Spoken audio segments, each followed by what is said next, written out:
Hello everybody! Thank you so much for clicking on this video. Today I'm going to be talking about Thor, Love, and Thunder. If you haven't seen Thor, Love, and Thunder, make sure to watch it before watching this video. Or if you don't care about spoilers, just I guess watch it or at least give it a thumbs up if you end up liking it. And if not, please leave in the comments below why you didn't. I'd really appreciate it. Make sure to click that subscribe button if you like this video, like past videos, and want to see more in the future. Also, I have a Linktree link down below that goes to my other social media, as well as my Spotify. If you don't have Spotify and you have another music stream platform, just search up Thomas Hadley and my music will be there. I do make my own music, so it'd be great if you did check that out. Now, on to Thor, Love, and Thunder. Now, Thor, Love, and Thunder is the aftermath of what happened last time we saw Thor. He went on with the Guardians of the Galaxy. At the beginning, we see that he's with the Guardians of the Galaxy, but kind of just there. He only wanted to help if he was asked for help, and then then Star-Lord, freaking Chris Pratt, asks for help, and then he destroys everyone in his path. That the Guardians were having trouble fighting, because, you know, he is the god of thunder after all. But, you know, one thing that I have to complain about is trailers. Now, I think that, you know, having trailers are good, but for a part of me almost wishes that every trailer that comes out is only a 30-second trailer, not a 30-minute trailer. We do not need a whole movie. Now, and saying that too, we almost get the whole movie in the trailer in a sense, like some comedic some comedic situations with Thor and the Guardians, and also that scene where it's like you should look your loved ones in the eye, and Thor is like, "Ooh, I'm gonna look at you," and he's like, It happens a little bit differently in the actual movie. That does happen, but it's not like he doesn't go, "Not me," and he's like, "No, I'm not looking at you," or whatever. That doesn't happen. But either way, we know that Jane Foster is going to be in it. That's clearly happened in the trailer. That clearly happened in the trailer. The reason being, she, in fact, did have cancer, or does have cancer, had cancer. In the movie, she has cancer. And that was a big, theory that fans were going to have on the reason why she was going to be Thor. All that kind of jazz. So she ends up going to Mjolnir and sucks up the power of Thor.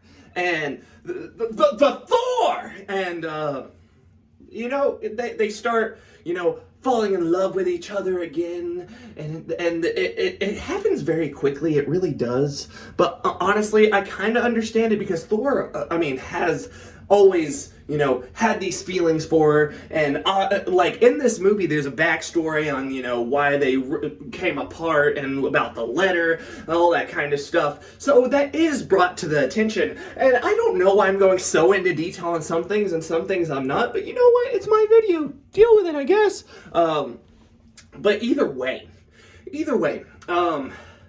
one big complaint that a lot of reviewers and stuff had, or just fans in general, was they didn't like how much comedy was in this movie. I do like the comedy in the movie, and also I really do like the dark tones, especially with the Christian Bale character. It's very intense, very gruesome, honestly. He's very dark, and there's a part where they go into this dark dimension and all light is gone except from when they're using their weapons, and then light comes around them and then color comes back. So that's pretty cool if you ask me. Chris Hemsworth is there, Tessa Thompson's there, right? And then we got Natalie Portman, obviously. We got Christian Bale, and I already told you, if you're here, you either don't care about spoilers or you've seen the movie, right? And freaking Roy Kent is gonna be in the next movies! Roy Kent! Big bad mouth Roy Kent from Ted Lasso. What's his name? Brett Goldman? He's going to be freaking Hercules. What? That's insane. Roy Kent! Roy Kent! That makes me super excited. But either way, you know, as time goes on, the power of Thor is kind of sucking up the life of Natalie Portman's character Jane. And we get Kat Dennings for a little bit. Kat Dennings is always fantastic. I love her. She's great. And yeah, so you know the cancer is there, and Thor, the power of Thor is keeping her alive. The power of thunder is keeping her alive. But every time she uses it, her life gets kind of sucked out of her. So by the end, it's kind of sad, but also like it's almost like it's rushed, and then it's like you knew that something bad was going to happen, and it did, and then you're like, dang, and then you're like, oh, now the bad guy's going to turn a new leaf because of love, and now Thor, Love, and Thunder! So, overall, I thought the comedy was fine. It was good. The action was well done. The darkness was great. I do think that there was a weird, you know, joke to not joke ratio. There was a lot more jokey here, even more than Ragnarok.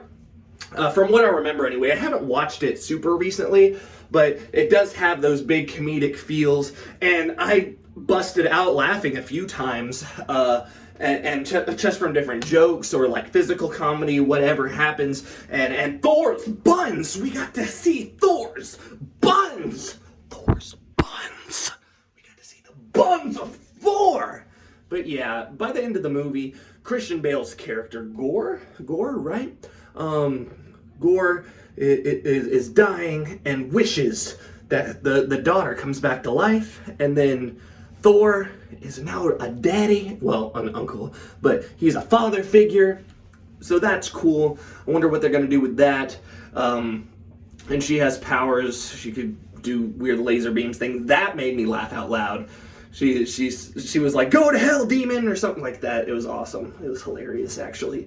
But personally, I thought the love dynamic was forced, especially considering the first two movies. Yeah, that love interest was there, but it also felt forced in a way. I didn't really feel the love. I did feel more love in this movie, but it's almost as though they wanted to have that love just to rip it away from us. And it would have been great to have her in a movie after this as well, because I really do like Natalie Portman, and her blonde as Thor, she looks good.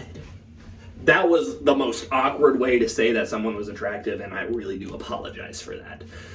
But either way, you know, I'm really bad at ratings, but I would probably give this like a 7.5 out of 10. The action was good. The comedy was great. At least most parts of it. You know what? I'm gonna go up. It's gonna be an 8 out of 10. You know, don't listen to critics. A 69% no, giggity. But it's at least, you know, 75 to 80%. We'll see what happens as time goes on, and hopefully you end up enjoying this video, even though I was rambling a little bit, and it really, honestly, probably didn't make much sense. I told you what was good. I told you that there was a little, like, I don't like Zeus's character. I don't like Zeus very much, so, but I do like Roy Kent as Hercules. I'll get him for that, because we will make sure that the gods are treated as dominant. He didn't say that, but like, I wrote that for him. So, there's that. Anyway, thank you again for being here. Make sure to give this video a thumbs up if you do end up liking it. If not, please leave in the comments below why you didn't. I'd really appreciate it. Make sure to click that subscribe button if you like this video, like past videos, and want to see more in the future. Thank you so much. Goodbye. Oh, I didn't end it.